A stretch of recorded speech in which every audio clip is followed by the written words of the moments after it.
Reaksyon ni Skasta Klee sa kasal ni Zainab at Ray Parks, viral. Trending muli ang pangalan ng OPM rapper na si Skasta Klee o Daryl Borja sa totoong buhay, matapos lumabas ang wedding vlog ng kanyang ex-girlfriend na si Zainab Harake.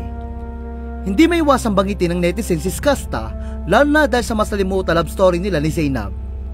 Kilalang kilala si Skasta bilang isa sa mahusay na rapper sa bansa. Sumikat siya sa larangan ng rap bilang miyembro ng grupong X-Battalion at sumikat lalo na sa social media dahil sa kanyang mga hit songs tulad ng Sabiana, Pauwi na Ako at Pasensya Na. Mga kantang puno ng damdamin na marami ang nag-aakalang tungkol kay Zainab. Sa kabilang banda, si Zainab naman ay isa sa mga top YouTube content creator sa bansa na may milyong-milyong subscribers at followers sa social media. Bukod sa kanyang vlogs, naging sentro rin ng interes ng publiko ang love life niya, lalo na ang relasyon nila ni Skasta. Matatandaan naging on and off ang relasyon ng dalawa simula pa noong 2019. Umabot ito sa punto na naglabas ng emosyonal na pahayag si Zainab sa Twitter tungkol sa kanyang paghihirap at pagod sa isang relasyon tila walang pagbabago. Sinundan ito ng kanilang hiwalayan na ikinalungkot ng kanilang fans na tinawag na Zayril. Pero bumalik ang kilig noong nagkabalikan sila at inanunsyo na magkakaanak na sila. Nabuntis si Zainab at isinilang si Baby Bia. Ngunit April 2022, muli sila naghiwalay dahil umano sa pambababae ni Skasta. Idinagdag pa niya na nawala rin ang kanilang pangalawang anak na si Baby Mon habang siya nagdadalang tao.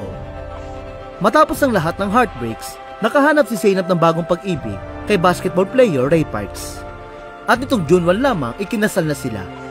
Ngunit itong June lamang nila inilabas si Zainab ang kanilang official wedding vlog na agad namang inulan ng reaksyon at komento mula sa netizen. Dito na pumasok muli sa eksena si Skasta. Hindi man siya binanggit sa video, hindi napigilan ng netizen na idamay ang pangalan niya sa usapan.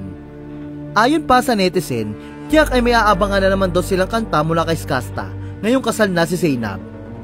Saad nito, congrats, wait natin song ni Skasta kung gaano kasakit ulit.